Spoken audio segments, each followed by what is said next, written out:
Alors, l'Ayurveda considère qu'en fait, on a donc ce que je vous ai dit, les doshas. Donc, les doshas, en fait, régissent tout ce qui va être lié à votre métabolisme, à la physiologie, au physique, à la physionomie.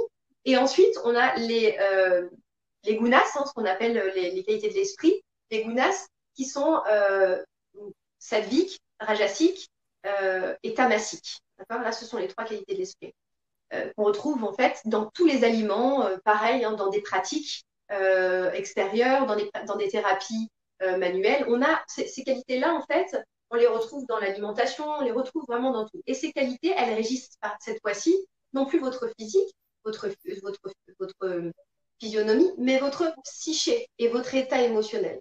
C'est-à-dire qu'il y a certains aliments qui vont favoriser en fait votre clarté d'esprit, votre énergie, euh, votre harmonie intérieure, votre paix intérieure, votre sagesse, votre vérité.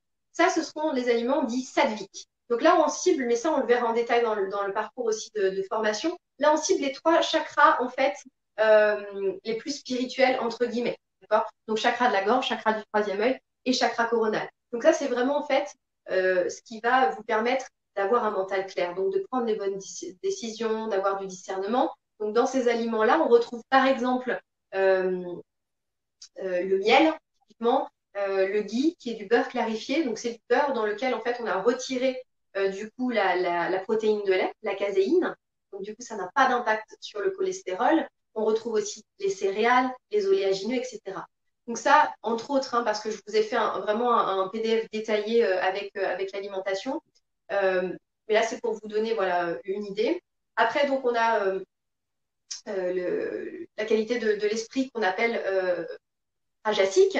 Donc rajasique, là, on est sur les chakras, voilà, on est bien sur le chakra du cœur, on est bien sur le chakra du plexus solaire. C'est tout ce qui va entretenir votre feu intérieur et aussi votre agitation. D'accord. Donc beaucoup l'agitation, des choses qui brûlent un peu, donc le piment, l'alcool, euh, tous ces aliments un petit peu là qui vont créer en fait un excès de passion, un excès d'émotions chaudes, d'émotions ternes, d'émotions en fait qui vous puissent beaucoup d'énergie, donc ils vont vous désancrer aussi pas mal. Et puis après, bon, je ne vais pas développer, mais après on a du coup la guna, donc tamasique. Et là, c'est vraiment la nourriture inerte. Hein, donc, entre autres, hein, je fermerai la parenthèse sans jugement aucun, ça va être tout ce qui est surgelé, parce que pour l'Ayurveda, les surgelés, en fait, ce n'est ni plus ni moins que la nourriture morte. C'est-à-dire que ça n'existe pas, en fait, puisque les aliments sont vivants, je vous l'ai dit au début. Il y a 5 éléments normalement dans les aliments. À partir du moment où je congèle, voilà, il n'y a plus de vie. Les aliments industriels, etc. Mais l'Ayurveda considère qu'en fait, rien n'est bon ni mauvais. C'est-à-dire, il n'y a pas, dans les textes, c'est jamais écrit ça, il ne faut pas le faire, ça, c'est interdit, ça, c'est pas du tout ça. L'Ayurveda considère que tout ce qui est bon, c'est l'équilibre. C'est cultiver l'équilibre, en fait, en permanence dans votre vie et dans tous les domaines. D'accord. Donc, c'est pas parce qu'une fois, vous allez boire un verre de vin, qu'il y a de l'alcool, etc., que ça y est, tout de suite, c'est l'agitation à l'intérieur. Pas du tout. C'est la récurrence aussi qui fait qu'on en arrive là.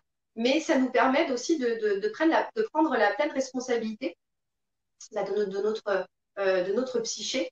Et pour le pratiquer depuis des années, entre autres avec la méditation, etc., je peux vous dire que ça fait vraiment la différence.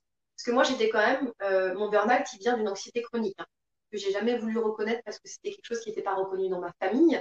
Et donc, j'ai fait de la phobie scolaire, enfin, j'ai eu des grosses difficultés, mais j'ai tout renfloué à l'intérieur. Donc, vous voyez, un jour, ça a explosé. Parce qu'en fait, on ne m'a pas écouté. Et je ne jette la pierre sur personne, hein, c'était un fait. Et l'Ayurveda m'a vraiment permis de me sécuriser, justement, de comprendre ce qui était bon pour moi dans l'alimentation et de revenir à une fluidité dans le mental, un calme intérieur. Et ça n'a vraiment pas de prix. Je vous assure, ça n'a pas de prix.